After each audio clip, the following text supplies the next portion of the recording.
Thank you so much to the organizing committee for giving me this opportunity. And Kripa, she has, I would say, a colleague and a junior, and she has done really wonderfully well in new adjuvant setting. And I would talk for the adjuvant part. And when I got this thing opportunity to talk on this, I was really like, PM Modi and India, and I really didn't know which way to go when the war really began between the Russia and the Ukraine. But somewhere there was an idea, and there was already a lot of things. So probably by end of this talk, I think it should clarify things. And this is the data Kripa has already shown. Early stage lung cancer, a very important presentation, and quite a lot of patients. Although we don't see that much, but there are a lot of patients that have potential to get treatment. And I would just like to give an update on the 7th versus 8th edition, that in 8th edition, as we all know, there was more refined cut points in T category with each centimeter increase, and there were other refinements. So how does that change the staging? So basically, it is the stage 2 1B, which was in 7th edition, which now becomes 2A. Although most of the trials, they have now the 7th edition, but over a period of time, this will change, and we should know about that. Then, yeah. So where is the role of perioperative systemic therapy in early stage? So basically, such patients which are T size of more than 4 centimeter and which are node positive, N1, or there may probably a single station N2 diseases, they are the patients who are the potential who should receive the perioperative systemic therapy. And this is basically the overall survival curves according to clinical stage, comparison of the 7th and the 8th edition. And definitely we can see in stage 1A, the 5-year overall survival is 92%, whereas when we look at stage 3A, the 5-year overall survival is 36%. So there is a lot of potential basically to stratify the treatment specific to the stages. Neoadjuvant versus adjuvant, Kripa has very well spoken. Each has its own pros and cons. The adjuvant would address the fastest time to surgery. There are no pre-surgical complications. It enables longer treatment duration for systemic control, and it is more flexible timing post-surgery to provide recovery time. Whereas in case of adjuvant setting, it is the earliest opportunity to eradicate micrometastatic disease, and it increases the compliance, the pathological response, and early assessment can give us the indicator of the sensitivity, and also it has the potential to eliminate the live tumor cells. And of course, all of us know about this LACE meta-analysis, which showed that there was an overall survival benefit of adjuvant chemotherapy in this meta-analysis and all these randomized trials. And it decreased the lung cancer death by 6.9% and increased the non-cancer death by 1.4%. The benefit was more in stage 2 and stage 3A patients, and it was not so much in 1B and 1A patients. And this was one of the confirmatory trial of CALGB 9633, which again put the cutoff of tumor size of more than 4 centimeter. But we have another meta-analysis of neoadjuvant setting, agreed with Kripa that both had almost similar curves, similar benefit, but it had some limitations. This trial had 15, this meta-analysis had 15 trials. Of these, 12 trials did not reach their target accrual. And there was also lack of using standard cisplatin-based regimen in this neoadjuvant setting. So how robust is this meta-analysis? And about meta-analysis, we were always taught the kind of studies we put in, the similar kind of result we get. So we need to be careful about that. But again, now we are today in 2022, and we have a lot of personalization in medicine. So I would discuss with respect to EGFR mutation positive or EGFR mutation negative. And Kripa, I think she forgot to speak about this trial, which is I would say now has become the gold standard in the adjuvant setting, where EGFR positive patient is there. And we know, everybody knows, this is an excellent data where adjuvant osimertinib was used in resectable stage 1B to stage 3A patients in exon 19, exon 21 mutations. And the study reached its primary endpoint, and it was the unblinding that was done by the Independent Drug Monitoring Committee. And it definitely reached its primary endpoint, and the magnitude of benefit was robust to the tune of 83% of the patients who were not basically progressing. And you can see that the maturity was good enough, although it needs a good follow-up. Similarly, when we add 1B to stage 2 and 3A, still the benefit was robust, it was great, and there was a statistical significance. So this is the adjuvant setting. And here, if the EGFR mutation, which is more in our population, I think we should go with the ADAURA trial. All subgroup of patients you can see, all of them benefited, irrespective of any subtypes. And this is DFS by stage. This again the same thing as Dr. Kripa told. So if the stage is higher, the benefit is more. If the stage is less, the benefit hazard ratio was 0.5. It is still much better than many trials. And even in 1B, even if you're not giving chemotherapy, this could be one validated option that will give the better outcomes. OS is immature. It is immature because now we have other primary endpoints, and it takes time for the OS to develop. And not to forget the CNS recurrence that osimertinib is actually preventing. At 12 months, the CNS DFS was 100%, and at 36 months, it was 98%. So with surety, you can tell the patient that by 3 years, 98% of the patients will not have CNS metastasis. So this is with respect to the chemotherapy. So whether the chemotherapy was given or not given, the benefit was seen across all subgroups. And it was an excellently tolerated drug, although it was to be taken for 3 years. But again, the grade 3 toxicities were not that much, although maybe grade 2 toxicity, diarrhea, I do understand it can be a problem seen in 46% of the patients, but still it was manageable. So to conclusion, not to forget this trial in adjuvant setting, we should do a EGFR testing. DFS benefit was seen, and benefit was seen across all subgroups. And it was a well-tolerated drug. OS data is immature, but I think it is a standard of care currently. Regarding the role of NSCT TKIs, if the EGFR positive, we have problems with the biomarker testing. Although it takes, maybe 5 to 7 days, but still it is a kind of delay. Then the thing that is whether the TKI will be required after the neoadjuvant use, probably yes, because these are the different kind of tumors. They have a different drivers. Then the risk of progression and inoperability is always there in few patients in the neoadjuvant setting. And there is lack of randomized phase 3 study. Although there is a systematic review that shows there was higher responses with neoadjuvant EGFR TKI, which did not translate into better surgical outcomes. So for me, I think osimertinib adjuvant for 3 years is like a newer generation, our Rohit Sharma, who has really taken this for a 6. Now coming to the EGFR negative population, which is best therapy. Dr. Kripa has really done a wonderful job telling about the neoadjuvant setting, but I will tell you about the adjuvant setting. It was the only trial where it was the only and the first trial where in the adjuvant setting, the atezolizumab got approval in the maintenance setting in the resectable stage 2 to stage 3A PD-L1 more than 1% patients who received adjuvant chemotherapy and then received atezolizumab. The study endpoint, the primary endpoint was met, which was stage 2, stage 3A patients with PD-L1 TC of more than 1%. And the study design was a bit complex because there was a serial hierarchical testing. So initially there were the specific subset, and then the subset increased, and then it was the intention to treat population that was tested if the previous endpoints came out to be positive. So it is just the basic general characteristics, and did include EGFR and ALK positive patients. And the subgroup analysis, around 75% of the patients underwent lobectomy. In chemotherapy, around 40% of the patients received cisplatin and pemetrexed, probably non-squamous. And the squamous regimens were 3. It was docetaxel, gemcitabine, and vinorelbine along with cisplatin. And as I said, the study met its primary endpoint. The DFS at 2 years was 74% versus 61% with the chemotherapy alone arm. And the hazard ratio was 0.66. And we look at the subgroup of the patients. So again, the benefit was there across all subgroups. And even the EGFR positive patients did have benefit, although the ALK didn't show that benefit.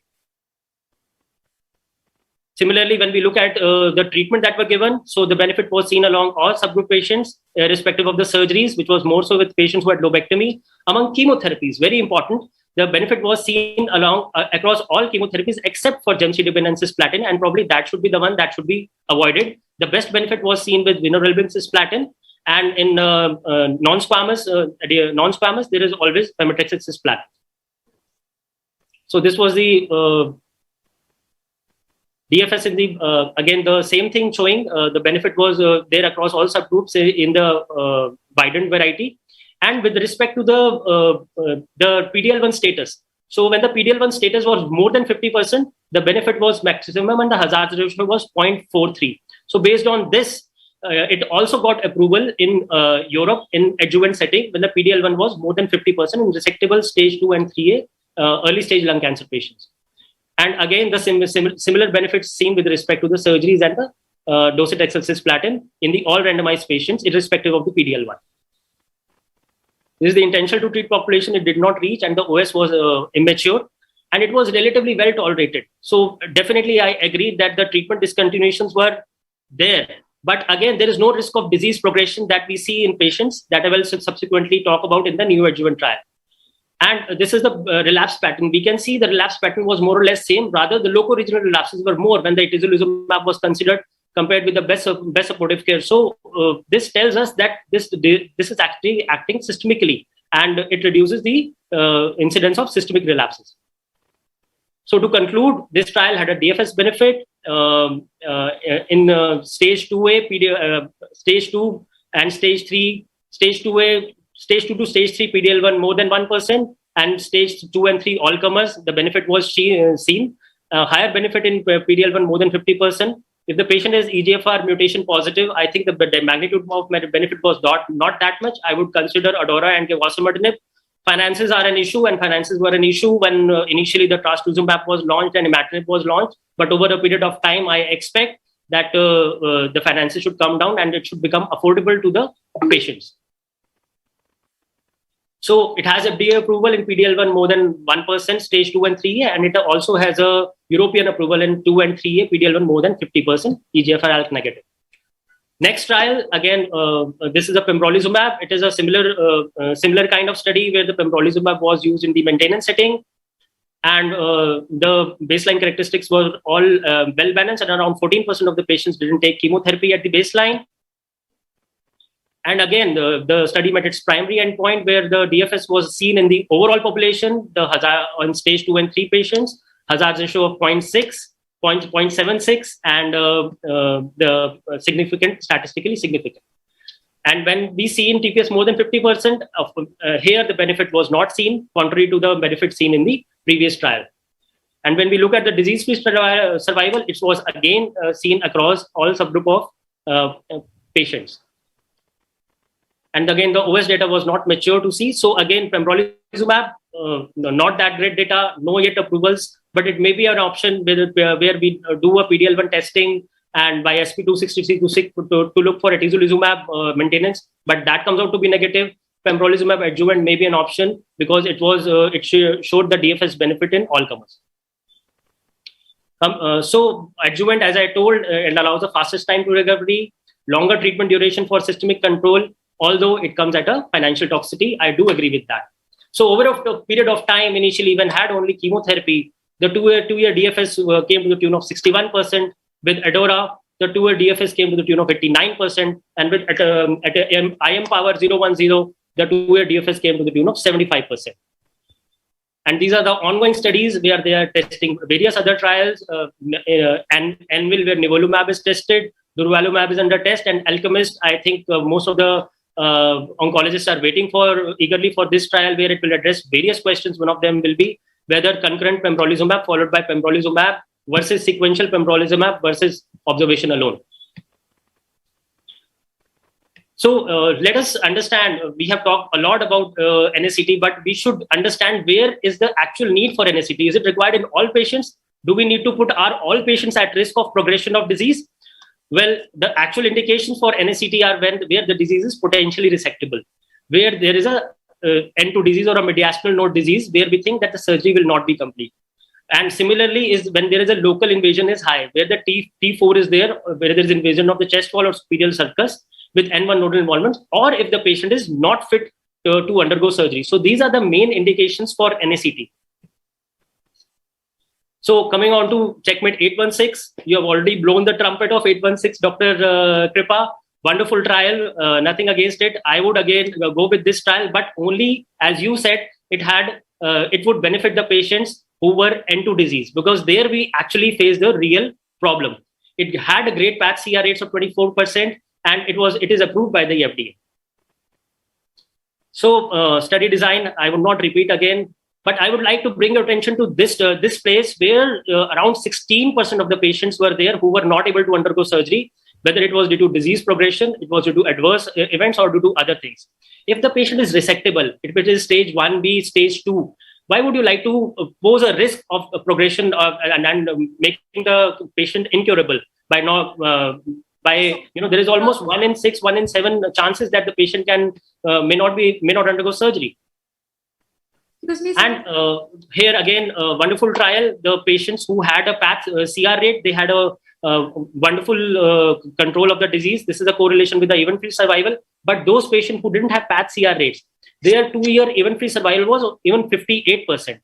And similarly, when we look by the major pathological response, that is less than 10% of the viable tumor, those patients who didn't have major pathological response. We are running out of time, so kindly conclude your talk, sir. Please. Sure. I'm just going to finish it only.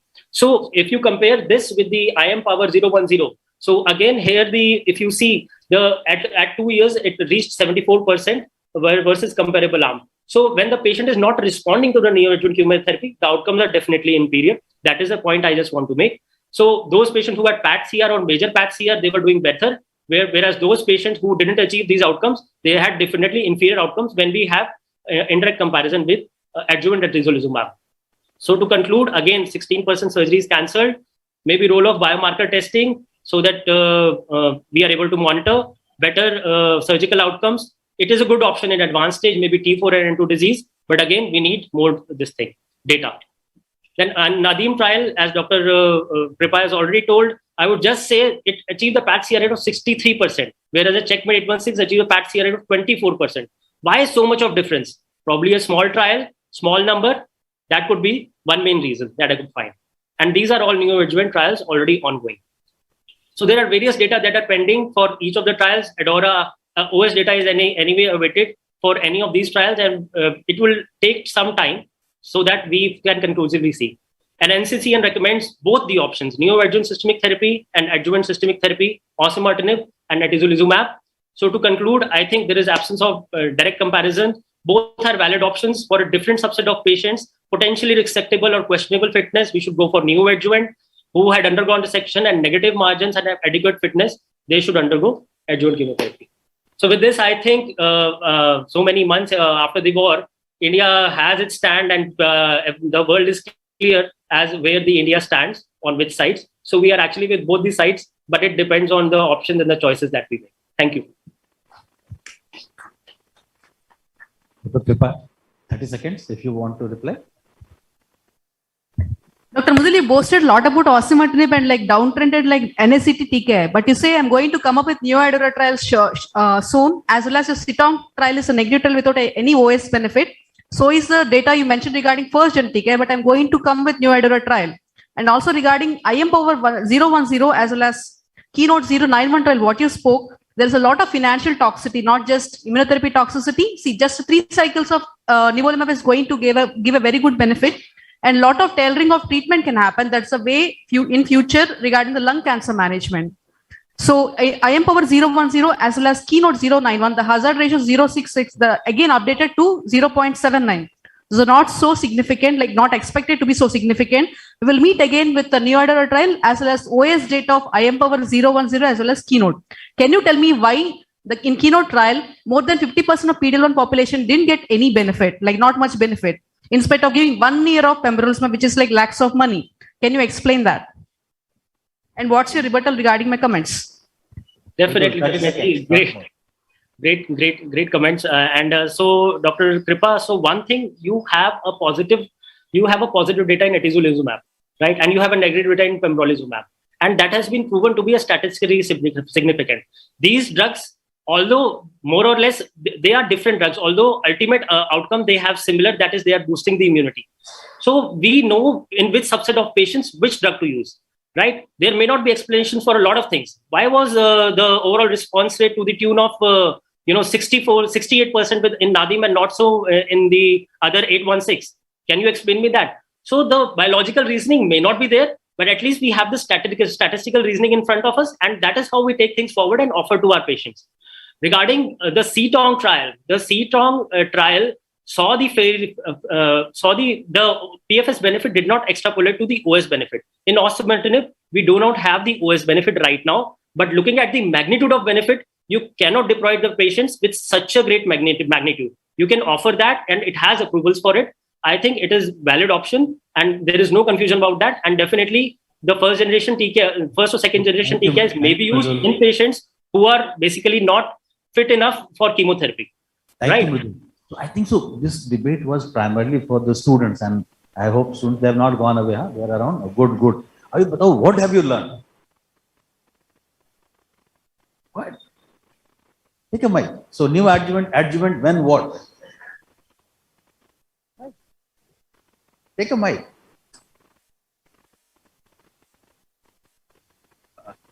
Hi. What has happened is, I'll tell you, in my time it was easy because there was no adjuvant or new adjuvant chemotherapy for lung cancer when I was getting trained. So life was easy for me. Problem happened when I became a consultant, then the adjuvant chemotherapy came. That was the first problem. Again, relatively easy because adjuvant mein dena hai jo platinum based chemotherapy.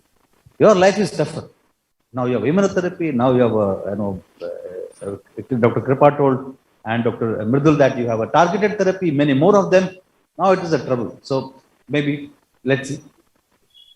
Sir, I'm a MD medicine who is interested in oncology, not yet a trainee. But from the session, I understand, and from what I've seen sitting in OPDs with my consultants in oncology, what I take from this lecture is, if a patient has got a potentially resectable disease with an N2 disease and is affordable for immunotherapy, I would definitely offer him a neoadjuvant therapy, including immunotherapy. And in other cases, offer an adjuvant therapy. So it looks like you convinced him more. So other two of your friends looks like they ran away. They were there around three of them. Yes, ma'am. Anything? What you could decipher from the discussion? Any opinion you have? Ajo, mic pe. Anyone? There are students? No students. Anyone here?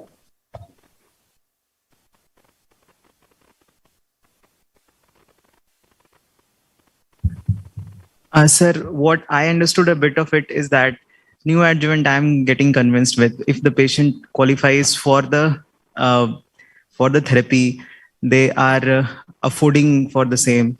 I feel, sir, we can plan for it. Neoadjuvant. Okay. Yes, sir. So I think so. We had a good debate, and maybe just to decipher for if the student setting, you have a chemotherapy, non-N2 disease, by and large, you give adjuvant. N2 disease, by and large, give neoadjuvant for various reasons. Immunotherapy, you can keep debating neoadjuvant, adjuvant. Cost is less if you give neoadjuvant. Apart from that, benefit looks similar. Sure, no answer for the questions you asked. TKI, all the answers is there in adjuvant at this moment. Yes, future, as Dr. Kripa said, we'll have more answer in neoadjuvant. Thank you, both of you. Thank you, both of you. So thank you, Mridul, being there, and thank you, Kripa. I mean, quite a dynamic discussions which we had.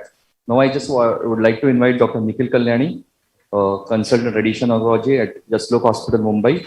So we will going to have a case for Viva NSCLC locally advanced. So Dr. Nikhil Kalyani is going to moderate the session. I will request him to invite and introduce all the panel.